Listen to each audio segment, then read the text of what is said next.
are back. We're going to hear the first part of our producer Greg Bird's interview with Andrew Culkin about his lovely wife, Amanda.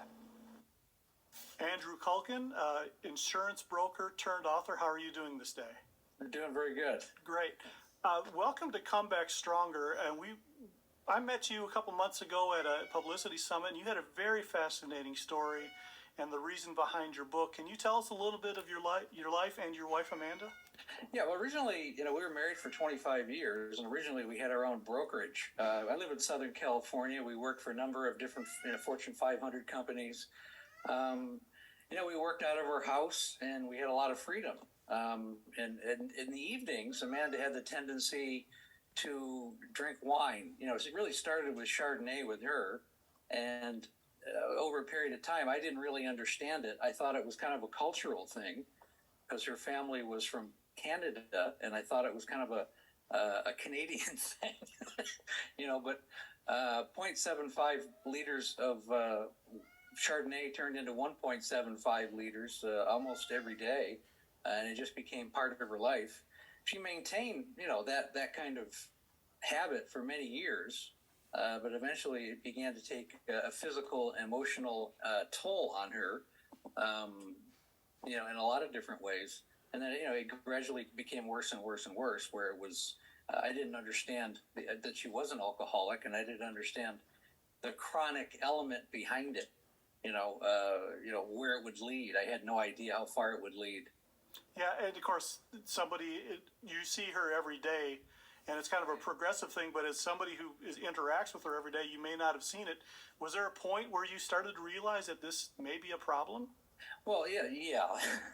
When you start getting things like DUIs and driving the truck through the front of the house, things like that, you pick up on that there's a problem. Yeah. So she drove a vehicle through the house? Well, she drove through the house twice, completely. One time she drove, it's actually a very compelling chapter in the book where I heard the car coming up the driveway, and she had been gone for almost a day. I didn't know where she was, and I looked in the little glass in the garage door. I looked up, and I could see the grill of the BMW coming up the driveway, and I jumped out of the way. And the moment I jumped out of the way, the car came through the garage, and the only thing that stopped it was that the frame of the garage door wrapped around on the front of the car. Otherwise, she would have continued right on into the living room. I had to run around the car, actually take her foot off the gas pedal because she was passed out in the driver's seat. Okay, these are just one of 100 different stories that you end up going through. Yeah, and of course, this is someone you love and you cared with. You were married for so long. What steps did you take at that time to try to help her? Well, she actually eventually went through 7 rehabs. We started the rehab process. Eventually, it was court-ordered. And fortunately, and I write a lot about this as one of the reasons why I write the book, is the rehab format is really kind of a Band-Aid. Generally, a person goes into an inpatient facility for 30, 60, 90 days. The problem is there's not a lot of follow-up. There's not a lot of checks and balances to make sure the person is continuing with either getting a accountability partner, or they're going to their AA meetings, which are absolutely crucial to someone who's in that position, who's suffering with this disease.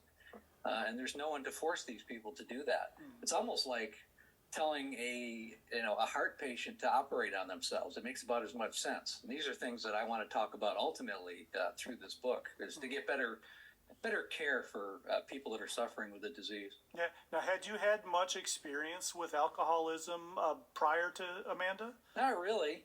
My grandfather had a few beers, but I had never had an experience to this level. So this was a learning process for you along the way as well. And, and part of it was my own codependency and just my blatant ignorance of the disease itself. Yeah. Brooks back with Kimmy Hogan. We're finishing our discussion about the interview we just saw of Andrew Culkin about his wife, Amanda, and the struggle she's had for over 20 years trying to grasp and hold on to some sobriety. One question I had for you is, what are some support groups that are out there for family members who are trying to support or distance themselves in a healthy way from family members with an addiction?